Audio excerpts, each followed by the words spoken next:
Part one, connecting to your passion, is all about meeting the very thing that you were passionate about as a child, as a young adult. When that aha moment hit you, is still waiting on that same track in that same spot. It never really left. And I want to prove that to you today. I want to demonstrate how secular or circular life can be.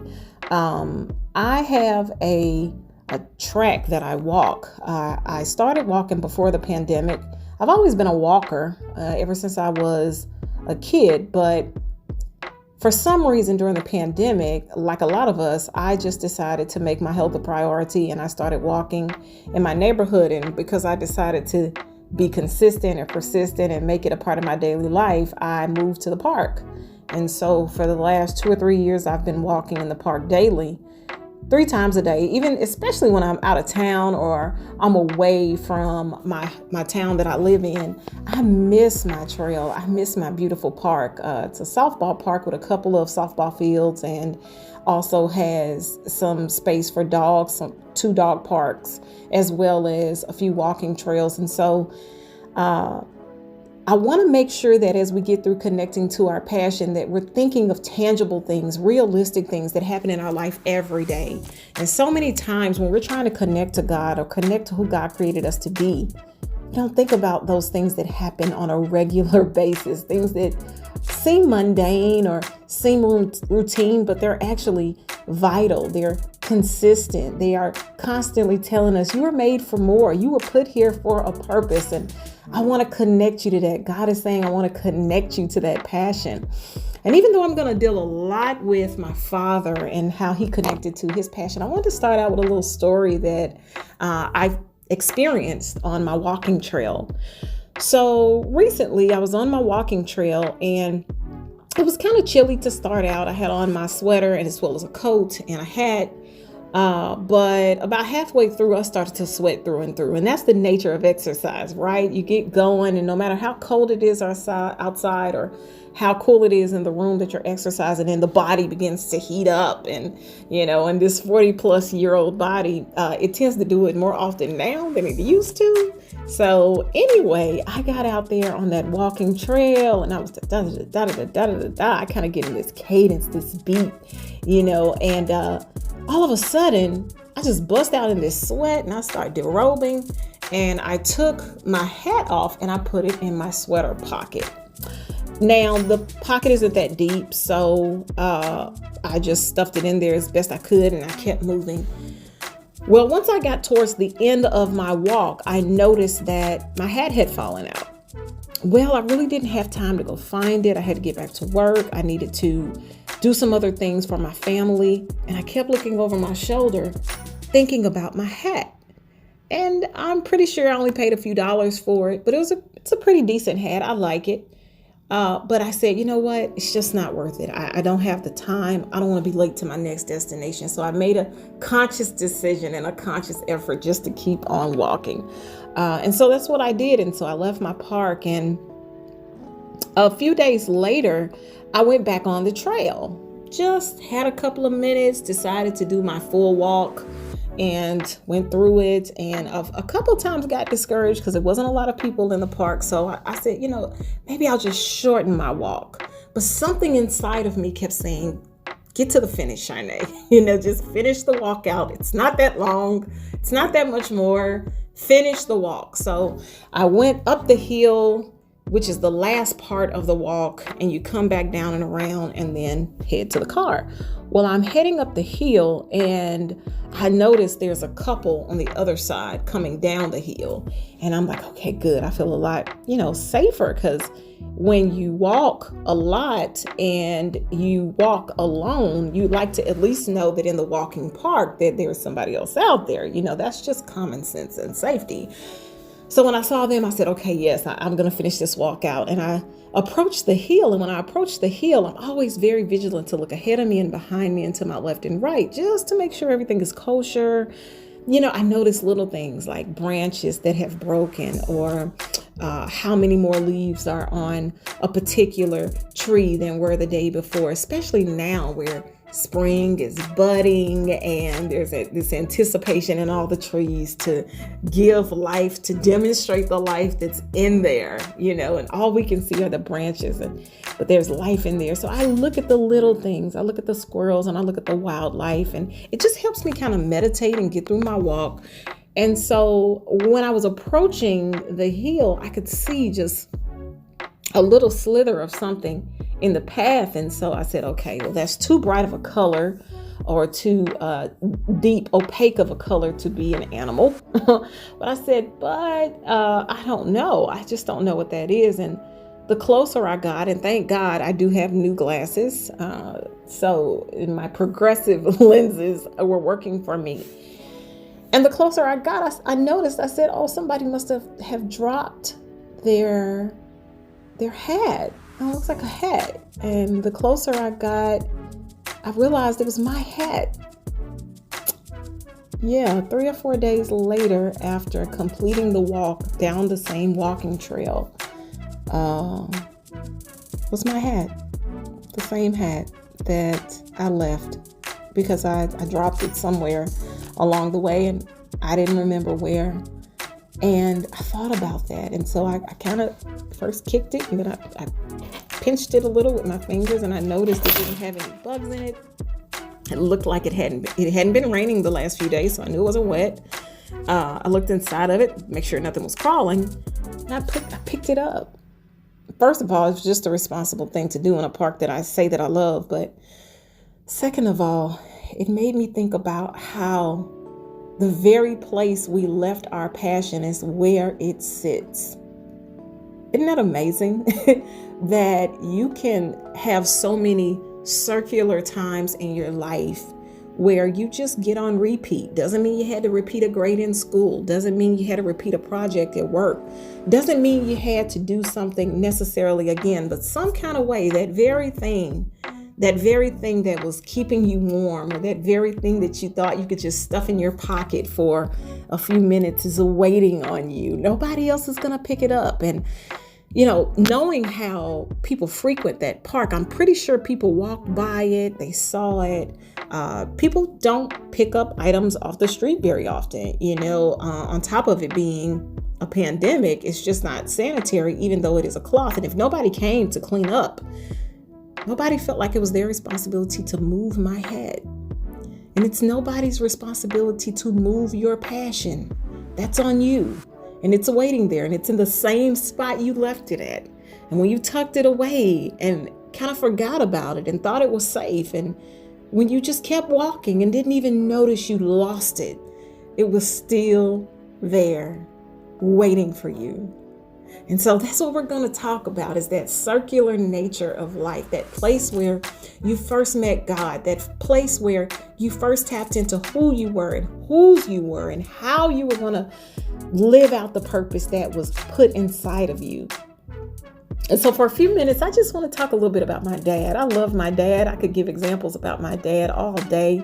He was a very analogous man, and now he suffers from dementia. So I don't want to speak about him as if he's in living, but I definitely want to give a line of demarcation between living and thriving. And so mental illness and dementia has come about. And as a result of that, we get concerned about, are we still dealing with the same person? And so I've decided, even for my own sanity, my own mental health, to differentiate between the two. There was a man that I once knew, and he's in that body, but he can't always get out. And so I want to talk about the man that was in that body that used to be able to get out, and how he used to connect to his passion. I'd like to start right in the middle of his life. And it's more like the middle of his young life. In his mid to late 20s, when he first went through treatment as a recovering alcoholic, he woke up to his passion that he left on his walking trail. When you go through a treatment program, a lot of times your body begins to dry out and you begin to go into a traumatic form of thinking. And sometimes you can have seizures, and sometimes you can hallucinate, but other times memories and things and feelings that you didn't feel during that time where you were heavily involved in your addiction, they were laying dormant. And so very similar to that hat on the road, there were things laying dormant in my dad in the midst of his treatment. And so my mom was there, she was in and out of the treatment facility, checking on him and connecting with him. And then eventually he came home. And so what happened was he began to connect with things that he had forgotten about, like who he was. One of those things was the death of my grandmother. My grandmother was an amazing woman. She called everybody a sweet sugar ball. She was actually the nanny for Muhammad Ali. And so she was just an incredible pillar of faith and well of love, and she loved everybody, and she was his biggest champion. And so at that moment of sobriety, at that moment of making a choice, a different choice for his family and himself and his mind and his heart and his passion and his purpose, he finally grieved his mother. That moment was waiting on him when he had his sober moment. And so because of that, so many other passions began to well back up in his life. Now, if we could just give the prequel or go back just a little bit further into his childhood, so many people along the way have told me stories about my dad and his passions. Like, I may not know my own passions, but I knew my brother's passions, or I knew my best friend's passions, or I knew my husband's passion. It was money. He loved money. He wanted to make his own money. He wanted to have enough to share with others. And he felt like creating wealth was the way out of poverty. And he'd experienced poverty. His mother had 13 kids, and being one of 13 meant a lot of things had to be shared. Space, shoes. He gives this constant, I call it, the Cosby story, like I had to walk in the rain to school and to sleep in the snow 15 miles. Well, his story was I had to trace my foot. They had to trace my foot in order to get the shoe size. And no matter what that shoe size was, you had to wear that shoe. And, so many times me and my siblings have heard that story, and I assume it was about gratefulness. But he had this passion in him. And so during the Easter egg hunts, when he and my mom were kids at the church, everybody would know Carnell's going to get that golden egg. He always does. And every time, he never did fail. Now, he got a lot of eggs, but he had a strategy. He was looking forward to that money. And if it was any money out there in an egg, that $100 egg, he was going to find it. And he did. And so, like that $100 egg, he connected back to his passion at the point of sobriety. Those times where he wanted to be a builder and be a creator of his own wealth. So coming out, fast forwarding, getting back to that moment of treatment, when he came out, he was ready to roll as normal. I want to earn my own money. So he started hauling trash, and then on the weekends, he would go get my uncle, and he and my mom and my uncle would go haul trash. And so he had this concept of wealth and empowering other people while accumulating that wealth so that he could spread it as he went. And so he would always go get other people, friends and family members. You got some time on Saturday, you want to earn a couple of bucks. So he was hiring people without a license, right? I'm just, hey, hop in my truck. I got some work for you. You want to get some work today? And so that kind of evolved into videotaping services for church. And at one point, I remember he was selling clothes out of his car, and just some of the most wackadoodle creative things. He had this passion for chicken. And so he had taken a visit up to New York one time to visit my uncle. And when he got up there, he said, "Sharnae, I just knew this was for me. It was the first time I'd ever seen a rotisserie chicken." Oh, and I had to have some of that chicken, Sharnae. And so when I got that chicken, I saw how they were roasting that chicken. I said, I'm going home and I'm buying me a rotisserie, and I'm going to make me some chicken, because nobody is making chicken like this. And this, of course, was before even KFC at the time. Kentucky Fried Chicken was making rotisserie chicken. And so he came back with this grand idea. He bought all this chicken, cases and cases and cases of chicken. And he brought it home, and my mom looked at him and she said, I don't know what you want me to do with this chicken. I can maybe put it in the deep freezer. We can give some of it away, but I'm not frying this chicken. I'm not baking this chicken. He said, no, I got this idea. And so that idea kind of died down because it was unrealistic to do that out of the house at that time. But he always worked a full-time job, and he always owned his own business. So, like a lot of people who come out of addiction and come out of treatment, there's not a lot of options, right? Thank God in the midst of that, he was able to keep his job of 30 years. And a lot of that was attributed to my mother. She was responsible for him, for making sure he reported on time, left on time. And she was responsible for picking up his check. And so there was this brother and sisterly accountability or village type of concept within their relationship, that it's important that you make it. It's important that you thrive. It's important that you do what you need to do for us, because I'm here with you and I'm making the sacrifice with you and my name is on the line. And so my mom reminded him of that, and he did it. For the most part, he did it. And so there weren't a lot of places for him to go to get grace. Now, coming from a family of faith and being one of 10 boys his mother had, you had to just kind of find your way. 3 of them being pastors, most of the other ones serving as deacons or trustees within the church, and all of this. And then there's Dad, right? There's Carnell. So he gets himself together and he goes finds my uncle. And my Uncle Jimmy was a highly successful man at this time. He owned his own paint warehouse, and he was the pastor of our church. And so my father started going to his brother Jimmy's church, and so we kind of followed slowly as a family because we were attending his eldest brother's church. Well, nevertheless, my Uncle Jimmy had a lot in common with my dad. He was an entrepreneur, and he was kind of a different type of sheep in his family, but also he was a recovering alcoholic. And so he had a level of grace and understanding for the treatment process, and when you come out of that and what it looks like and what it feels like and how other people will treat you. And so he was more than willing to give my dad an opportunity to have a seat at the table at his church. And so after several months, my dad said, I want to be involved with the finance department. I love money, and I'll be a good steward. I'll be accountable, and I'll make sure that our money gets to the bank, and I'll be accountable amongst the other trustees. Is this an opportunity you can give me? And so my uncle thought, yes, I think I can, brother. I think I'd like to do that. So a lot of people didn't like that idea. They thought it was nepotism and it wasn't a really good fit for the situation. But again, they weren't acquainted with their story. That story that you have to rebuild trust within yourself and with others, and the importance of it. And who better to do it with than your brother?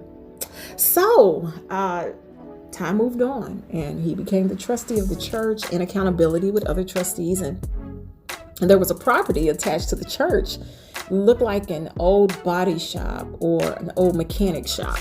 Wasn't going used, but it had water lines, it had a restroom, and it had space. And so my father, he went to his brother and he said, hey, Jimmy, I really would like an opportunity to do something with that old shop next door. Do you think maybe I can use it?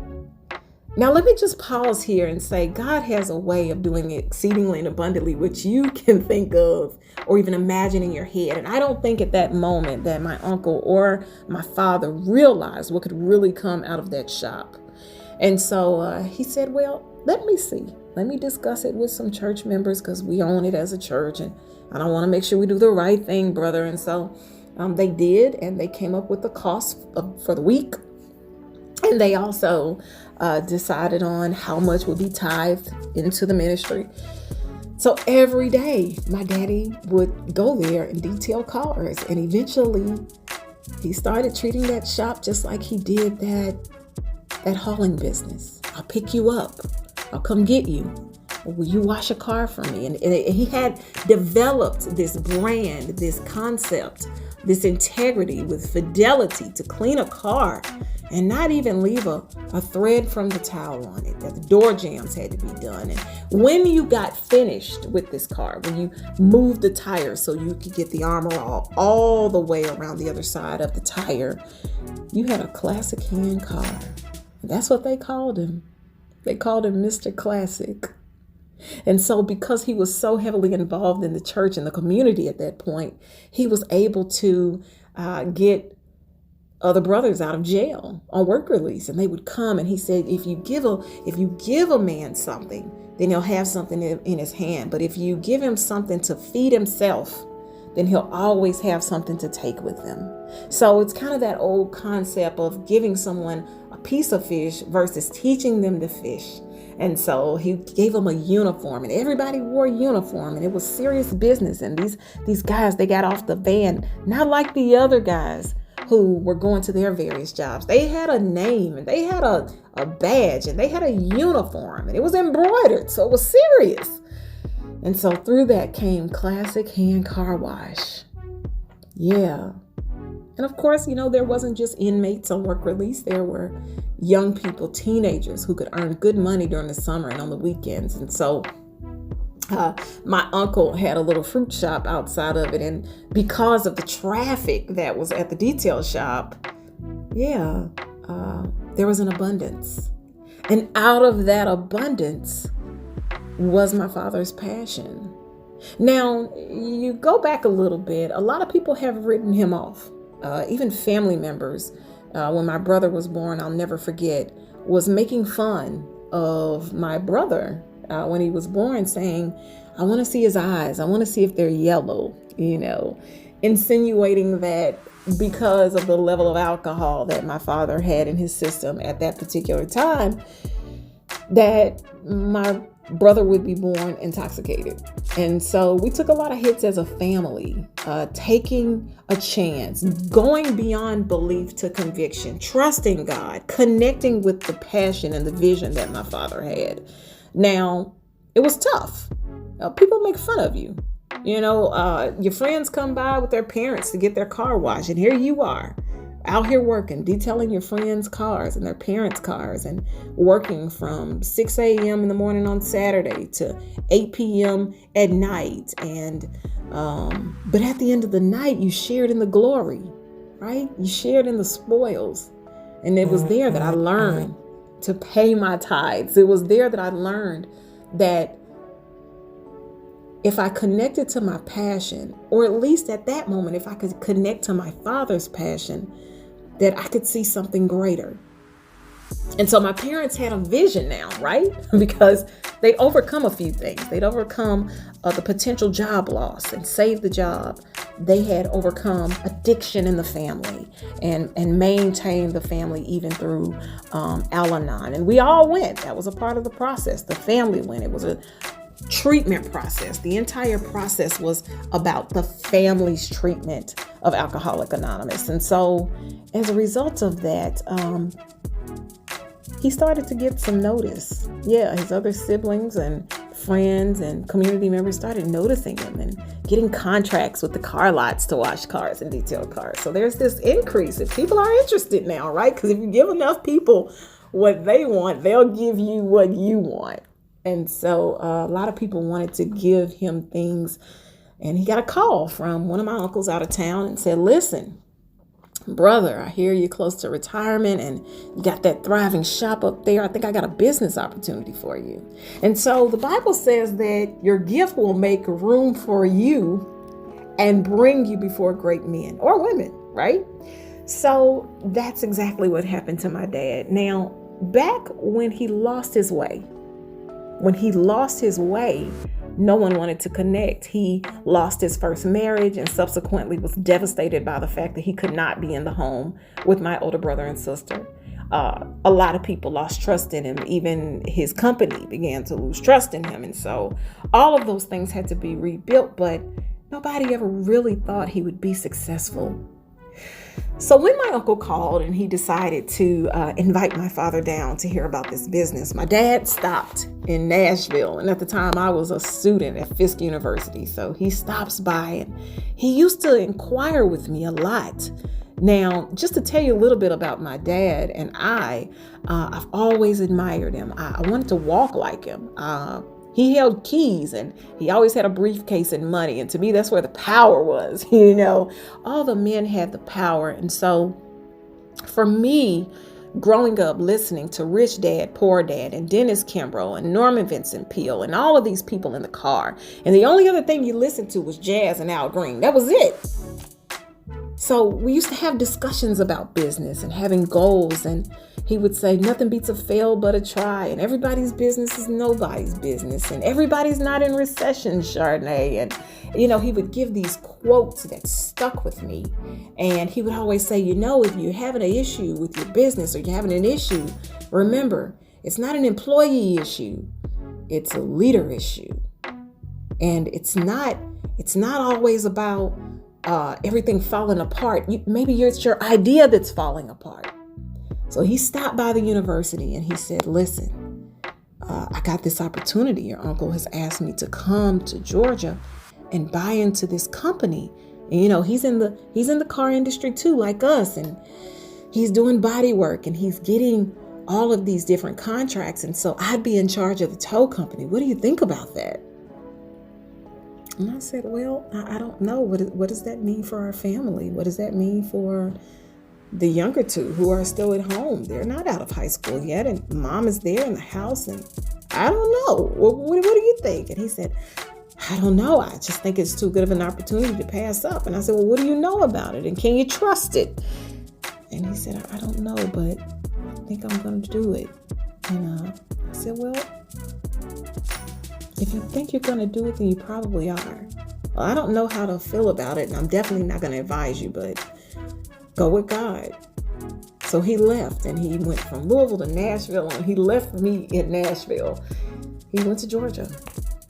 And so 3 days after his retirement, he bought the record service. And nobody expected it to work. Again, when you have those around you that anticipate failure, they cannot connect to your passion. They cannot connect to the God in you. They'll use you. They'll abuse you. They'll make fun of you until you make it. And then once you make it, they want to be a part of it. So they had called my dad down and gave him this opportunity in a failing business, hundreds of thousands of dollars in debt, thinking that, he'll pay for some of this debt, or we'll use his money as capital and then we'll sneak out of it. And not necessarily the family members that were involved, but there were other owners involved, and he had to deal with that. And he wasn't as savvy. My dad was dyslexic as well as bipolar and dealt with a lot of insecurities as far as his learning was concerned. And he always talked about when he was a kid, he used to cry because he couldn't learn. And it wasn't until 7th and 8th grade, a teacher took interest in him and said, Carnell, what's wrong? And he said, I can't read. And so she spent time with him. And so when he came to the South, when he went to Atlanta to buy that record service, all those insecurities came back. And it was just like me being on my track and being on my walking trail and seeing that hat again, that there was something else that had not been dealt with, something that had been left, and nobody moved it. It was still there, laying dormant, and he had to face it. And so he got tricked into some things and signed some contracts and donated some money to this effort or that effort to save the business. And eventually, he decided to have a meeting with the people of the city of Atlanta. He said, now listen, we are your record service, and I know we owe some money, and I know we haven't been the best, but I want an opportunity to save this company. Will you give me an opportunity? We'll pay our taxes. I'll pay the back ones. I'll make sure that our drivers are on time. Will you give us a chance? And while everybody was shaking their head left and right, someone decided, yes, we'll give you a chance. Because see, when your passion is to grow, is to help people, and you are meant to generate wealth, generational wealth, guess what? It will never leave you. It will always come back. And so after 21 years of consistent record service, serving the city of Atlanta, We closed last year. What do I take away from that? What does that mean?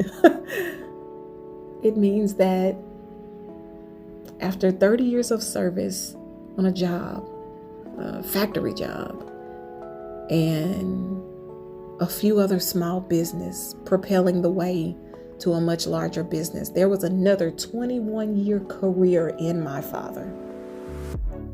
So yes, some of his mental capacity is not there anymore. And yes, maybe the money is not what it used to be. But the vision, the ability to connect back is always in you. And so I tell you those stories to let you know when you're on the track of life, never forget the passions that are in you. They were put there by God.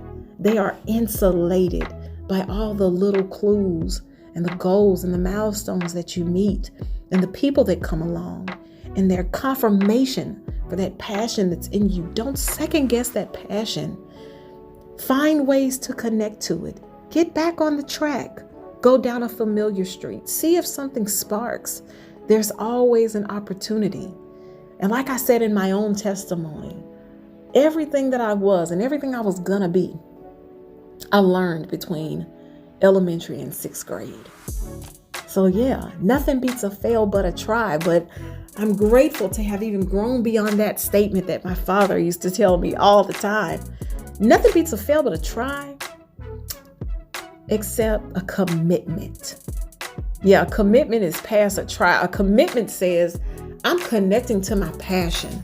I am connecting so much to my passion that I am going to see it through. So I'm not just going to try. I'm committed to making it a reality because it is in me. And if God put it in me, then it is for me.